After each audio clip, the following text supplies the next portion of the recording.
اللہ کے نیک بندے جا رہے تھے سفر میں، پیاس لگی، آج کا دور تو تھا نہیں، کنویں تک پہنچ، نیچے دیکھا تو پانی بہت نیچے، تو انہوں نے اپنی پگڑی اتاری اور جوتے کو اس کے ساتھ باندھا اور نیچے لٹکایا، تو پانی تک جوتا پہنچ نہیں سکا، تو پریشان ہو کے بیٹھ گئے، اب کیا کروں؟ اتنے میں ایک ہرن دوڑتا ہوا آیا، اس نے آ کر نیچے دیکھا پانی، تو ہرن تو وہاں جا نہیں سکتا، تو اس نے یوں اوپر دیکھا، اے پانی والے، بے زبان ہوں، پانی پلا،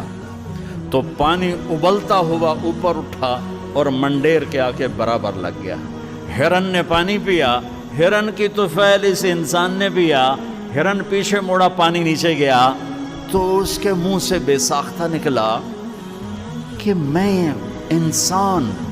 میرے لیے تو پانی اوپر نہیں آیا، اور یہ جانور کے لیے اوپر آیا۔ غیب سے آواز آئی، تو رسی کا سہارا ڈھونڈتا رہا، اس نے مجھے پکارا،